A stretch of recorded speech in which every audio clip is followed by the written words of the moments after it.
Hola, antes de comenzar con nuestro programa de hoy, les quiero anunciar que hace unas semanas YouTube catalogó nuestro contenido de inapropiado y desmonetizó nuestro canal. Pero esto no nos va a detener. Vamos a seguir haciendo nuestro mayor esfuerzo por seguir trayéndoles las noticias más relevantes de manera objetiva y veraz. Les recomiendo que nos sigan también en otras plataformas que hallarán en la descripción para evadir la censura. Muchas gracias.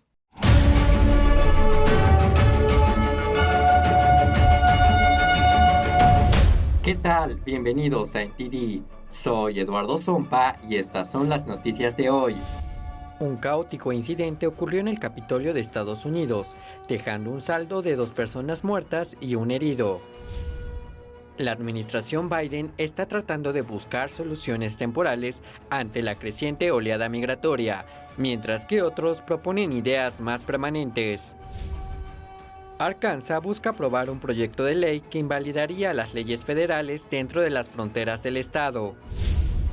Una empresa de alimentos cubana respondió a las críticas por sus croquetas explosivas. Algunos consumidores sufrieron quemaduras por intentar cocinarlas.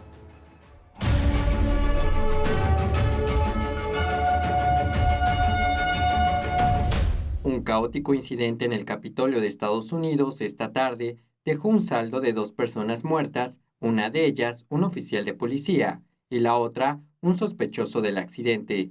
Un auto chocó contra una barrera en un punto de control de seguridad, embistiendo a 2 policías. El sospechoso tenía una arma en mano. Melina Weisskopf tiene más detalles desde el Capitolio.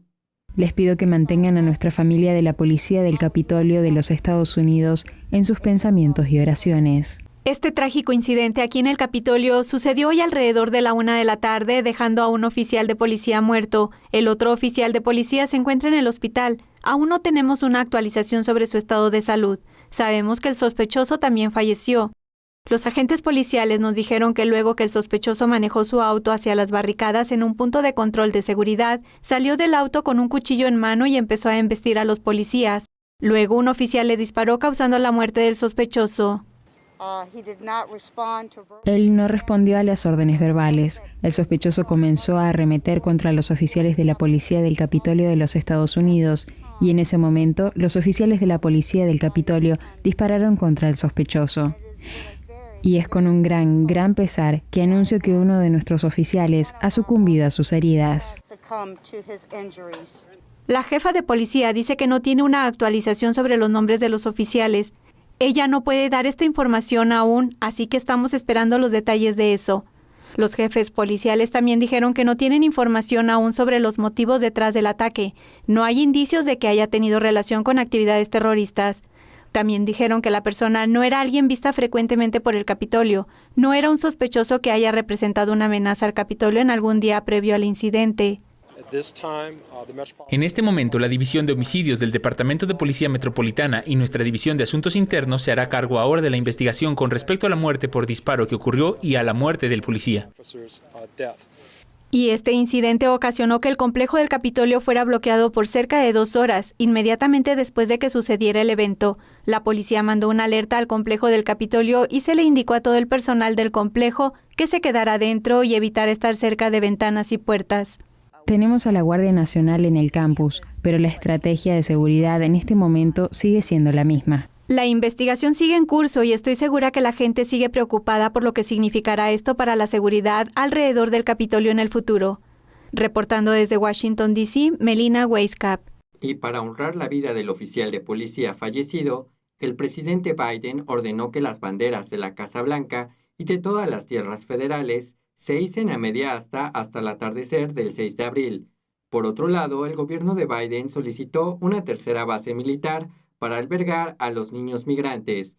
Un analista político tejano tiene una idea para terminar el muro fronterizo y un senador demócrata considera recuperar la política de asilo de la época de Trump para hacer frente a la crisis fronteriza.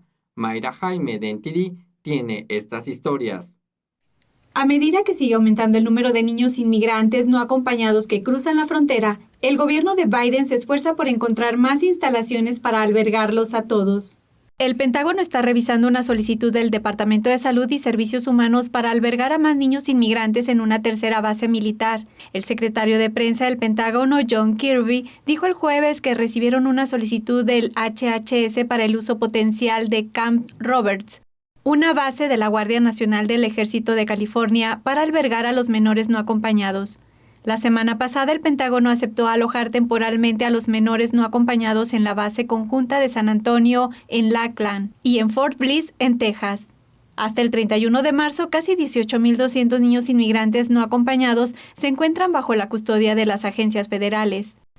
Mientras el gobierno de Biden trata de encontrar soluciones temporales a la afluencia, otros proponen ideas más permanentes. Kevin Roberts, director ejecutivo de la Fundación de Políticas Públicas de Texas, propuso un uso creativo de los fondos de estímulo, usar ese dinero para ayudar a terminar el muro fronterizo.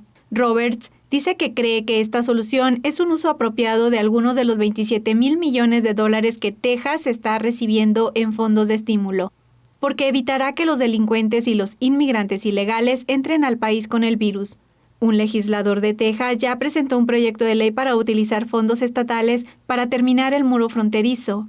Y algunos demócratas, como el senador de Virginia Occidental, Joe Manchin, está considerando traer de vuelta algunas políticas de la era Trump para hacer frente a la crisis fronteriza. Manchin, quien visitó la frontera el jueves, dijo que cree que los solicitantes de asilo deberían solicitarlo en última instancia en sus propios países, pero hasta entonces dijo que la política de permanecer en México debería volver a ponerse en marcha. Sí, eso es lo que tenemos que hacer inmediatamente hasta que seamos capaces de llegar a los países que tienen los refugios seguros. Pero para mí, lo primordial sería que los solicitantes de asilo estuvieran en sus propios países. También sugirió una suspensión de 90 días de la entrada de solicitantes de asilo en el país mientras se ponen en marcha nuevas políticas. Manchin dice que esto es lo mejor para la seguridad y el bienestar de los inmigrantes. La patrulla fronteriza detuvo a más de 150,000 inmigrantes ilegales en marzo, según el excomisionado de la CBP, Mark Morgan. Se trata de 50,000 inmigrantes más que en febrero. Morgan, quien dijo haber recibido las cifras de fuentes internas de la CPS en medio de un bloqueo informativo, dijo que otros 30,000 evadieron la captura. Un alto funcionario fronterizo estadounidense dijo el martes que espera que más de 1 millón de inmigrantes lleguen a la frontera este año. Y volvemos contigo, Eduardo. La MLB se va de Atlanta. Tanto el Juego de las Estrellas de 2021 como el draft ya no se celebrarán en Atlanta. Veamos por qué. El comisionado de las Grandes Ligas de Béisbol anunció el viernes que trasladarán el Juego de las Estrellas y el draft de la MLB de este año fuera de Atlanta, Georgia, en protesta por las polémicas reformas electorales del estado. Dijo que la MLB apoya el derecho al voto y, cito, decidió que la mejor manera de demostrar nuestros valores como deporte es reubicando el Juego de las Estrellas y el draft de la MLB de este año. Georgia realizó recientemente una serie de reformas electorales para reforzar la integridad de las elecciones. Las medidas incluyen la exigencia de un documento de identidad con foto para votar en ausencia y aumentar la seguridad de los buzones. Pero muchos críticos la llaman la ley de supresión de votantes de Jim Crow. El presidente Biden también se pronunció en contra de la ley, pero en su crítica describió mal el proyecto de ley. Él dijo que exigiría que los sitios de votación cierren a las 5 p.m., pero en realidad esta facilita que los sitios de votación permanezcan abiertos más tarde. En una entrevista con ESPN, Biden dijo que apoyaría firmemente que la MLB trasladara su partido fuera de Atlanta, pero algunos señalaron que Biden no se pronunció de la misma manera sobre los Juegos Olímpicos de Beijing de 2022, sobre todo porque el gobierno de Biden calificó como un genocidio al trato que da China a los musulmanes uigures, y el propio Biden prometió ser implacable contra los abusos de derechos humanos de China. El presidente expresó su apoyo a que la MLB tome una decisión sobre el Juego de las Estrellas en Georgia. Me pregunto, ¿cuándo podemos esperar una decisión final del presidente sobre la participación de Estados Unidos en los Juegos Olímpicos de Beijing, dado que dijo que el presidente chino no tiene un hueso demócrata en su cuerpo? Bueno, creo que el Comité Olímpico de Estados Unidos desempeñaría un papel importante en eso. Cuando el reportero señaló que Biden había intervenido en la situación de Atlanta, Psaki dijo que Biden nunca les dijo que hicieran el traslado. La vocera no hizo más comentarios al respecto. Tanto el Congreso como la Casa Blanca están presionando para que se tomen más medidas sobre el control de armas, pero algunos estados se oponen a ello. Arkansas está tratando de prohibir la aplicación del control federal de armas dentro de sus fronteras. Tenemos los detalles. Arkansas está fijando un límite en relación a nuevas restricciones de armas. El Senado estatal aprobó el miércoles un proyecto de ley que impediría al gobierno federal aplicar ciertas leyes sobre armas dentro de las fronteras del estado. Esta ley prohíbe a las fuerzas de seguridad estatales y locales, a los funcionarios y a los representantes ayudar a las agencias federales a aplicar leyes que entren en conflicto con la Constitución de Arkansas. El proyecto ya fue enviado a la Cámara Estatal. El proyecto de ley dice: todas las legislaciones, leyes, órdenes, normas y reglamentos del gobierno de Estados Unidos, ya sean pasados, presentes o futuros, que infrinjan el derecho del pueblo a poseer y portar armas, tal como lo garantiza la segunda enmienda de la Constitución de Estados Unidos y la Constitución de Arkansas, artículo 2, sección 5, son inválidos en este estado. No serán reconocidos por este estado, son específicamente rechazados por este estado y serán considerados nulos y sin efecto en este estado. El senador estatal republicano Trent Garnett dijo a Arkansas Online que ahora es más importante que nunca que protejamos nuestros derechos estatales. El proyecto de ley considera que la Ley Nacional de Armas de Fuego de 1934 y la Ley de Control de Armas de 1968 están en conflicto con la Constitución de Arkansas. También considera nulos todos los impuestos, el registro, el seguimiento, la restricción o la confiscación de armas de fuego, accesorios de armas de fuego y municiones. Las sanciones van de $500 a $1,000 por cada infracción. El proyecto de ley fue aprobado en el Senado por 28 votos a favor y 7 en contra, en gran medida por líneas partidistas. La Cámara de Representantes de Arkansas es mayoritariamente republicana. Aparte de los derechos sobre las armas, el proyecto de ley de Arkansas también afecta a otros derechos constitucionales. También establece que cualquier ley o reglamento federal que infrinja el derecho a la libertad de expresión, de prensa, de culto y de reunión pacífica también se considera inválido en el estado. Los autores del proyecto de ley lo llaman Ley de Soberanía de Arkansas 2021. Y regresando, hablaremos de las preocupaciones por la cantidad de órdenes ejecutivas que se están aprobando y las declaraciones de la Casa Blanca sobre el discurso presidencial de este año. Esto y más en NTD.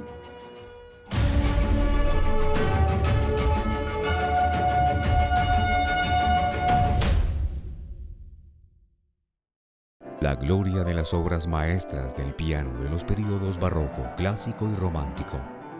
New Tang Dynasty Television te invita a unirte a la competencia internacional de piano NTD 2021. Juntos, preservamos y revitalizamos el arte de la auténtica música clásica para piano. Octubre de 2021 en Nueva York.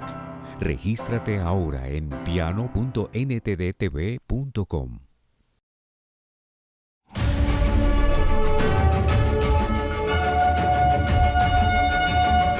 Si te preocupa la cantidad de órdenes ejecutivas que se están aprobando, el senador de Utah, Mike Lee, también le preocupa. El senador Lee afirma que el presidente de Estados Unidos ha tenido demasiado poder durante demasiado tiempo y que eso es inconstitucional. El miércoles habló de sus esfuerzos para devolver parte de ese poder al Congreso. El presidente Biden emitió hasta ahora 37 órdenes ejecutivas. El 20 de enero, apenas unas horas después de su toma de posesión, Biden firmó 17 acciones ejecutivas que abarcan la inmigración y una amplia gama de temas. Entre 2017 y 2021, el presidente Donald Trump emitió 220 órdenes ejecutivas. Y yendo más atrás, durante sus respectivos 2 mandatos, el presidente Barack Obama emitió 276 y el presidente George W. Bush emitió 291 órdenes ejecutivas. El resultado es una acumulación excesiva de poder en manos de unos pocos, embistiendo a republicanos y demócratas por igual. En última instancia, es malo para el pueblo, y es una cuestión apartidista y bipartidista a la vez. Cuando las decisiones políticas están en manos del Poder Ejecutivo, ¿cómo se traduce la voluntad del pueblo en la acción del gobierno? El senador Mike Lee mostró su preocupación en The Hoover Institution el miércoles. Entonces el pueblo queda completamente fuera del proceso, y eso no solo es anticonstitucional, sino que se vuelve fundamentalmente antidemocrático. En febrero de este año, Lee presentó un proyecto de ley, la Ley Artículo 1, para recuperar los poderes del Congreso. Este año, el presidente Joe Biden aún no pronuncia el tradicional discurso presidencial ante el Congreso. El informe anual ocurre tradicionalmente a principios de año. La fecha para el discurso presidencial anual aún no está fijada. Biden tardó más de 2 meses en dar su primera rueda de prensa. Todavía no se ha reunido en persona con ningún jefe de Estado extranjero y no ha pronunciado el discurso anual sobre el Estado de la Unión ante el Congreso. La Casa Blanca no programó una fecha para el discurso. La secretaria de prensa, Jen Psaki, dice que Biden lo está considerando. Definitivamente está considerando dar un discurso en sesión conjunta. No puedo esperar a que por fin lo anunciemos porque sé que todos quieren una fecha. Biden dijo que daría el discurso en febrero. Psaki dice que nunca hubo una fecha oficial. Nancy Pelosi culpa del retraso a la pandemia. Ella dice que los sargentos de armas y el médico del Capitolio participan en la decisión y que el Congreso realizará la invitación cuando el presidente esté preparado. El jefe de gabinete de Biden, Ron Klain, dijo que la administración quería que se aprobara primero el proyecto de ley de gastos para la pandemia y señaló que el discurso se celebraría poco después. Biden firmó el proyecto de ley el 11 de marzo. Pelosi dice que espera que el discurso ocurra pronto. ¿Ha oído hablar del sello de seguridad sanitaria Well? Mucha gente tampoco, pero un nuevo video lleno de celebridades está causando furor en las redes sociales promocionando la nueva campaña de salud. Grandes nombres como J.Lo, Lady Gaga y Robert De Niro aparecen en un nuevo vídeo promocional que se hizo viral en las redes sociales. Incluso el gurú espiritual Deepak Chopra y el célebre chef Wok Pak intervinieron. ¿Pero qué promueve exactamente el vídeo? This is the Well Health Safety Seal from the International Well Building Institute, the global authority on healthy building. Se supone que da más confianza a la gente cuando vuelve a sus lugares favoritos. Going into restaurants, theaters, stores, hotels, stadiums, and all the places that we love. Para obtener calificación, el inmueble tiene que cumplir más de 14 criterios, entre ellos el saneamiento y la calidad del agua y del aire. Suena bien, pero conseguir la calificación va a costar dinero. Según el tamaño del negocio, conseguir el sello puede costar entre $3.000 y más de $12.000. Y hay escépticos. Un tuit que obtuvo miles de me gusta decía: es una empresa privada que vende pegatinas para ventanas a las empresas y genera un montón de gente asustada. Algunos se preguntan cuál es la diferencia entre las pegatinas de inspección sanitaria comunes, que tienen calificaciones con letras, en comparación con esta. Algunos están incluso molestos e indignados por el descargo de responsabilidad hacia el final del vídeo que dice: la obtención de la calificación de seguridad sanitaria Well no garantiza que un espacio sea seguro o esté libre de patógenos. Muchas marcas de moda internacionales se han negado a utilizar algodón procedente de la región china de Xinjiang, debido a la preocupación por el trabajo forzado. Pero el trabajo forzado en China no se limita a Xinjiang. Veamos los detalles. Un nuevo libro está poniendo un rostro a las víctimas de los trabajos forzados en China. Amelia Pang, una periodista china que reside en Estados Unidos, publicó a principios de este año su libro Made in China. El libro trata sobre un prisionero chino, una carta de auxilio y el precio oculto detrás del ansia de productos baratos de Estados Unidos. El libro se centra en un prisionero de conciencia, Sun Yi. Sun Yi estuvo detenido en el campo de trabajo forzado de Masanya, en la provincia nororiental china de Liaoning, por negarse a renunciar a sus creencias. Él practica Falun Gong, un sistema de meditación espiritual que enseña los principios de verdad, benevolencia y tolerancia, y que es brutalmente perseguido en China desde 1999. Dentro del campo de trabajo, Sun fue obligado a crear productos manualmente a partir de material en bruto. Uno de los productos requería amasar un tipo de cartón fibroso para ablandarlo. El material se utilizaba para hacer setas de papel decorativas. Los productos se exportaban a Europa. Poco después de empezar a trabajar, las manos de Sun quedaron en carne viva por el trabajo de amasado y sus heridas pronto se infectaron. Los trabajadores del campo tenían que cumplir con cuotas diarias de producción. Sun dice que la mayoría de los días solo podía dormir entre 2 y 4 horas al día para crear suficientes productos para alcanzar su cuota. Sun contó que estaba tan estresado que incluso soñaba con fabricar las setas de papel. Con el tiempo, Sun empezó a introducir escondidas notas escritas a mano en las cajas de decoraciones de Halloween que empaquetaba. En 2012, una mujer de Oregón encontró una de sus notas en una caja de lápidas de goma. La historia saltó a los medios de comunicación, dando lugar a una denuncia generalizada sobre las prácticas laborales de China. Jiang Jing también estuvo detenida en el mismo campo de trabajo y dijo haber sufrido una experiencia similar. Jiang también practica Falun Gong y es de la ciudad china de Dalian en el noreste del país.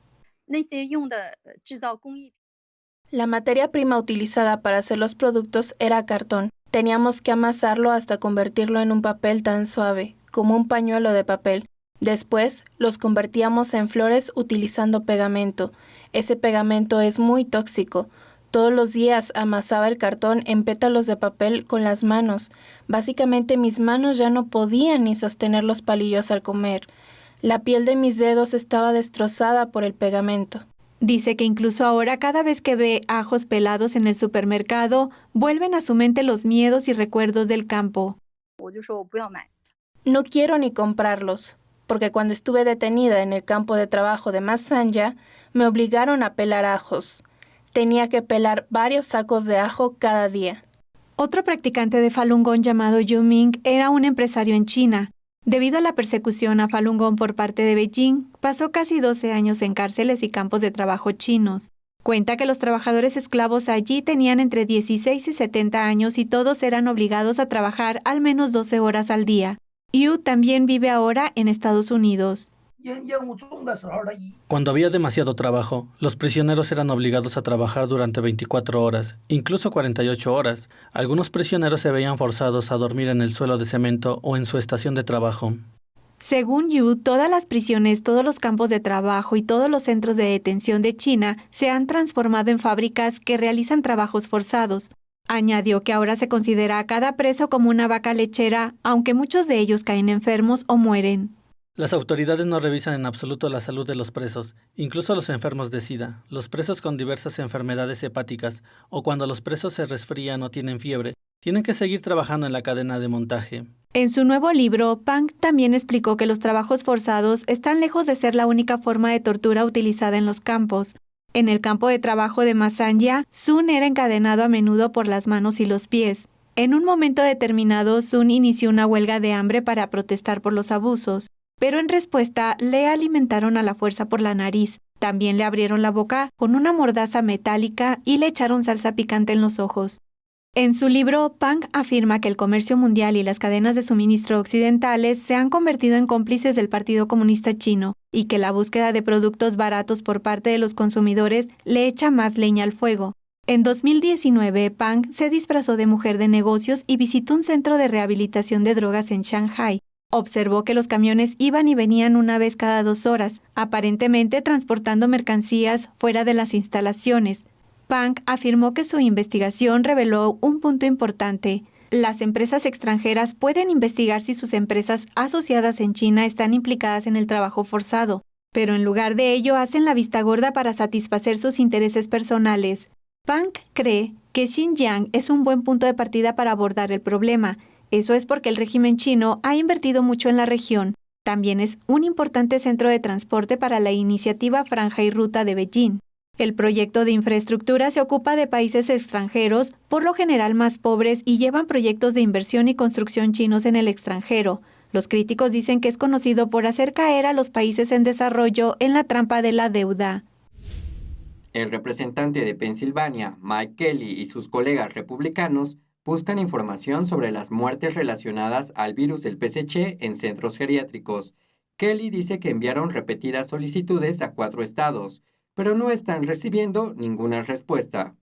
El representante de Pensilvania, Mike Kelly, dijo a The Epoch Times que envió múltiples solicitudes de datos a 4 estados sobre las muertes en hogares de ancianos y no tiene respuesta. Él y un grupo de colegas del GOP están pidiendo información a Michigan, Pensilvania, Nueva Jersey y California. Los críticos dicen que estos estados utilizaron enfoques similares a los del gobernador de Nueva York, Andrew Cuomo. Afirman que Cuomo exigió a las residencias de ancianos de su estado que acogieran a los ancianos infectados por el virus del PCH y que esto causó muchas muertes adicionales. También se acusa a Cuomo de ocultar el número de muertes causadas por el virus en los centros geriátricos. El FBI lo está investigando. Los otros 4 estados tienen todos gobernadores demócratas. Kelly dice que su estado de Pensilvania tenía políticas casi idénticas a las de Nueva York. Dice que el único problema es que no podemos mirar los datos y por eso tiene verdaderas preocupaciones de que esté pasando algo que no debería estar pasando. Rachel Levine era la secretaria de Salud de Pensilvania antes de entrar en la administración Biden. Testificó que hay un retraso entre el momento de las muertes y el momento en que se informan. La reportera del canal de televisión local 11 News Angie Moresky, dice que los datos que faltan se remontan a mayo. Kelly dice que cuando los datos son demasiado antiguos, se vuelven inútiles para dirigir la política. Se pregunta si los funcionarios implicados querían transmitir un determinado mensaje, sin importar si tenían los datos para respaldarlo.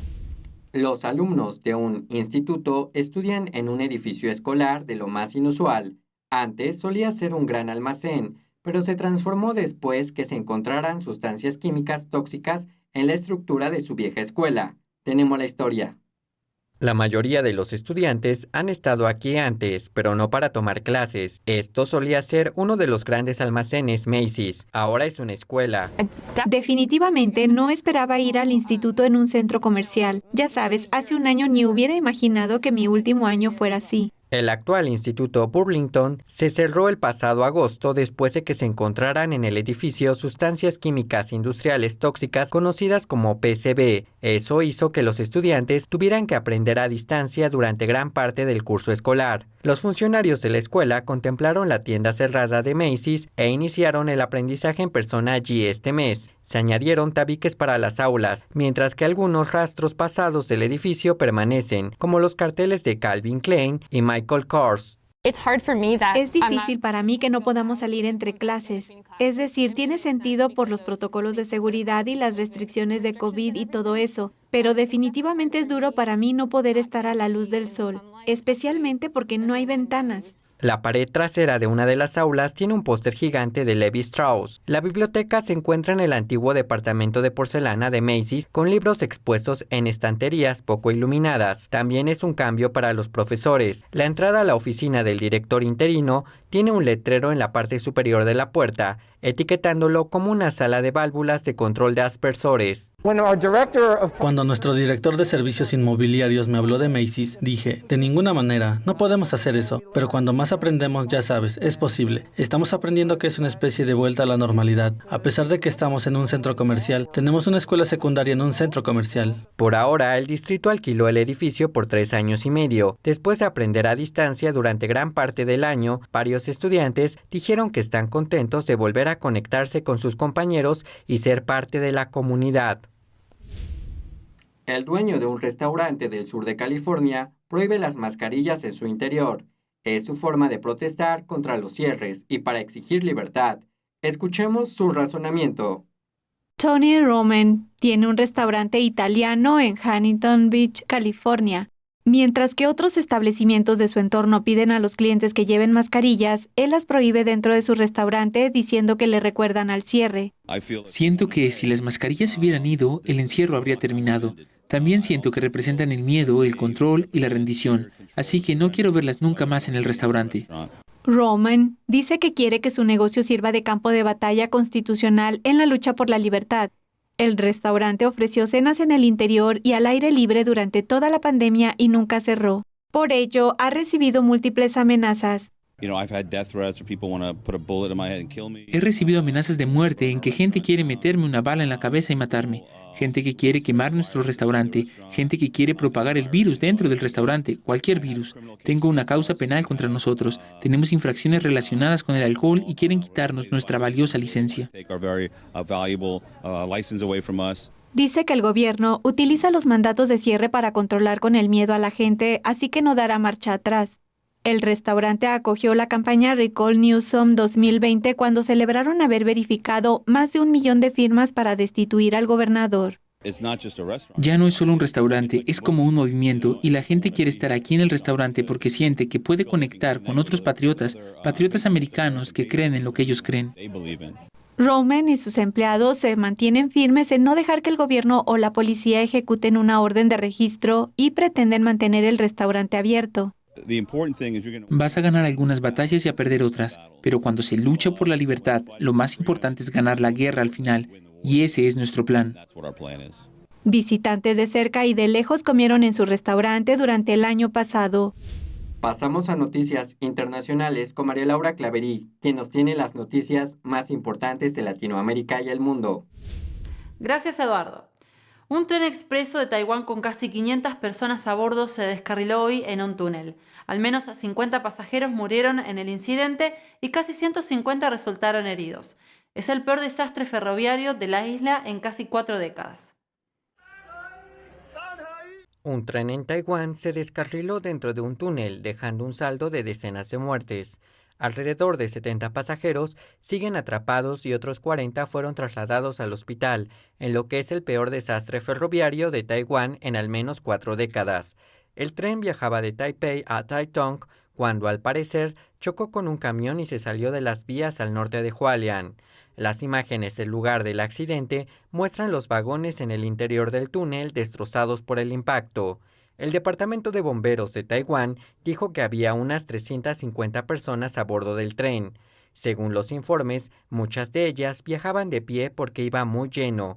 Más de 80 personas fueron evacuadas de los 4 primeros vagones, pero era más difícil acceder al resto de los pasajeros. El accidente se produjo al comienzo del fin de semana, largo del tradicional Día de la Limpieza de Tumbas.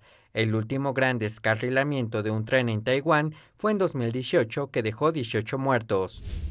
Una empresa de alimentos cubana culpó a los consumidores de que sus croquetas exploten. Medios cubanos reportaron varios casos de personas lesionadas a causa de las croquetas explosivas. Tenemos más detalles.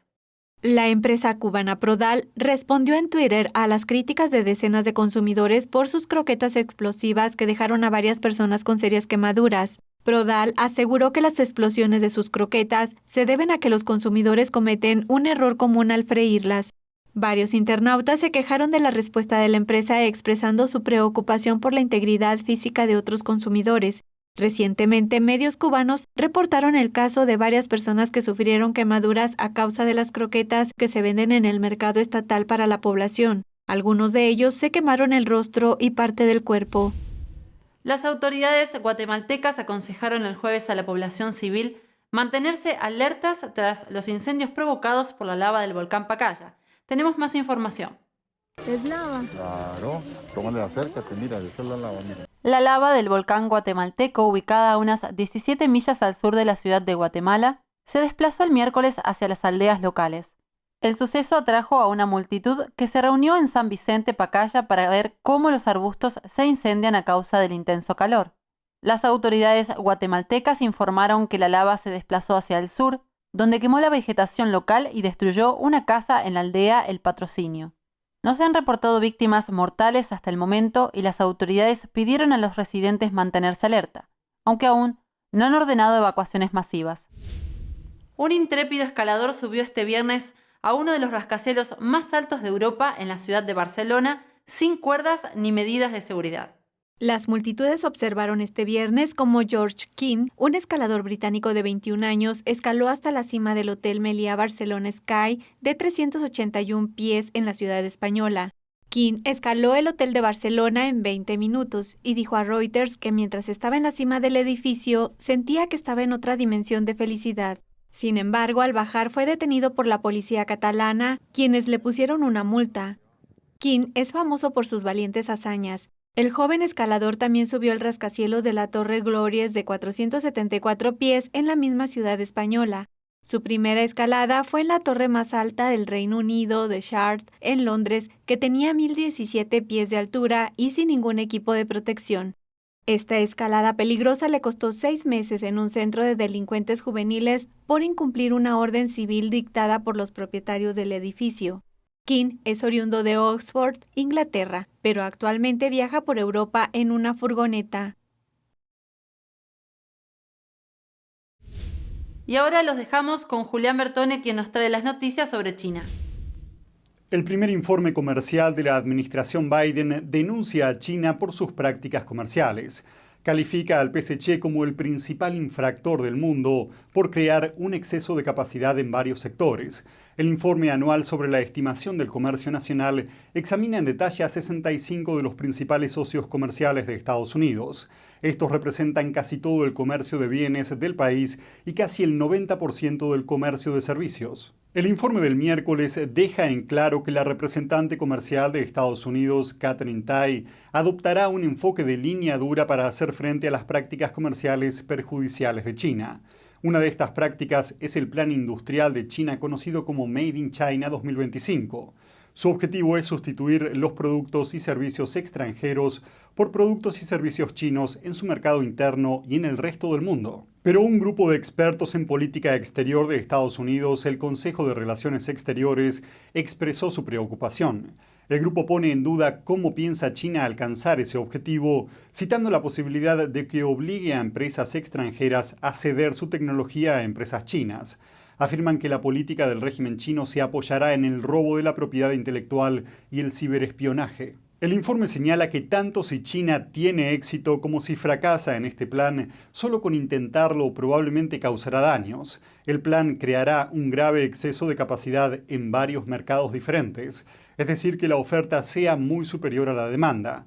El exceso de capacidad provoca una caída de los precios y podría llevar a la pérdida de puestos de trabajo e incluso a la posible quiebra de algunas empresas. El informe de estimación comercial también reiteró las responsabilidades de China en virtud del acuerdo comercial del año pasado con Estados Unidos. El acuerdo de fase 1 requiere que China compre bienes y servicios estadounidenses por valor de $200.000 millones adicionales durante 2020 y 2021 en comparación con los niveles de 2017. Pero hasta ahora China solo cumplió con un tercio de ese requisito. Se desconoce si Estados Unidos tomará represalias de no cumplirse el acuerdo. Muchas marcas de moda internacionales se niegan a utilizar algodón procedente de la región china de Xinjiang. Alegan preocupaciones ante la utilización de trabajo forzado, algo que en China no solo se limita a la región de Xinjiang.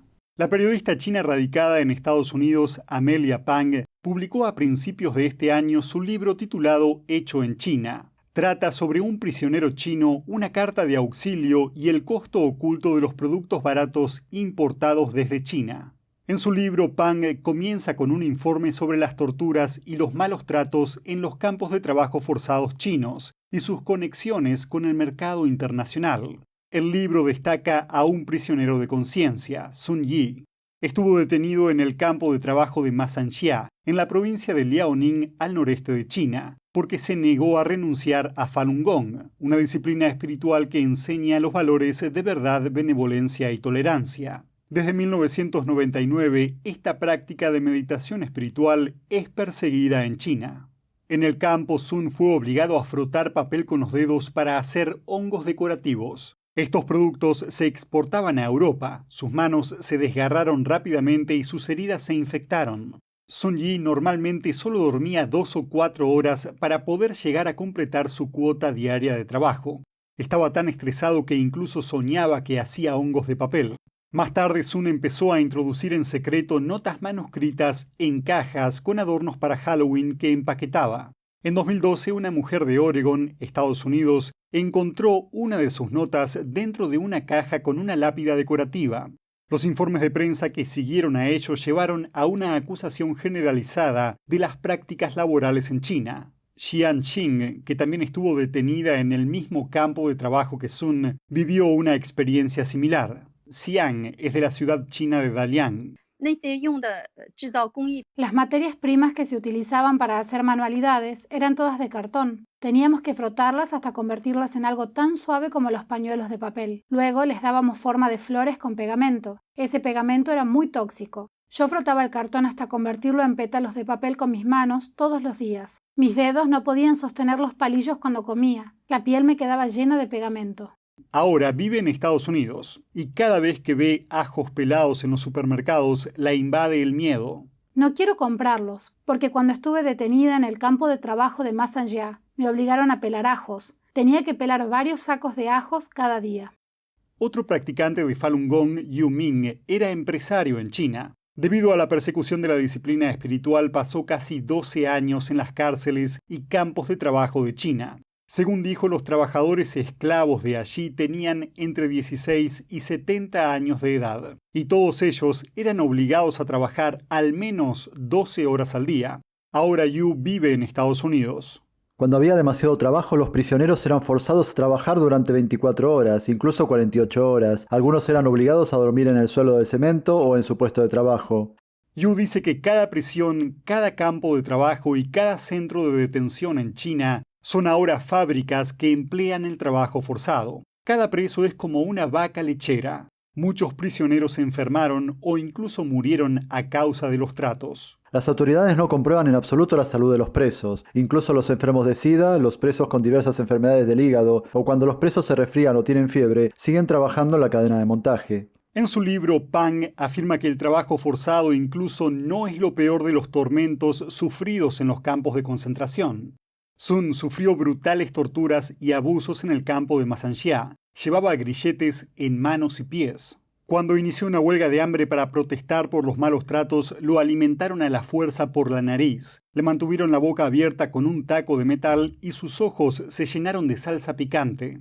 Pang dijo que durante muchos años el comercio mundial y las cadenas de suministro occidentales se convirtieron en cómplices del Partido Comunista Chino. La búsqueda de productos baratos por parte de los consumidores también está alimentando el fuego. En 2019, Pang se hizo pasar por una mujer de negocios y visitó un centro de rehabilitación de drogas en Shanghái. Ahí pudo ver que los camiones que transportaban productos entraban y salían del centro cada 2 horas. Su investigación demostró un punto importante, que las empresas extranjeras pueden averiguar fácilmente si las empresas chinas están involucradas en el trabajo forzado, pero ante esto hacen la vista gorda por sus intereses. Pang cree que Xinjiang es un buen punto de partida para tocar el problema porque el PSC tiene mucho invertido en la región. Esta zona es también un importante centro de distribución de la iniciativa de la Franja y la Ruta, un proyecto de infraestructura de China que se extiende a otros países y los lleva a caer en la trampa de la deuda. Gracias, Julián. Estas fueron las noticias de hoy. Invitamos a toda nuestra audiencia a que se suscriban a nuestra lista de correo para así recibir nuestras novedades, en especial en caso de que debamos cambiar de plataforma. Hallarán el enlace en la descripción. Muchas gracias por acompañarnos. Que tengan una feliz noche. Nos vemos mañana.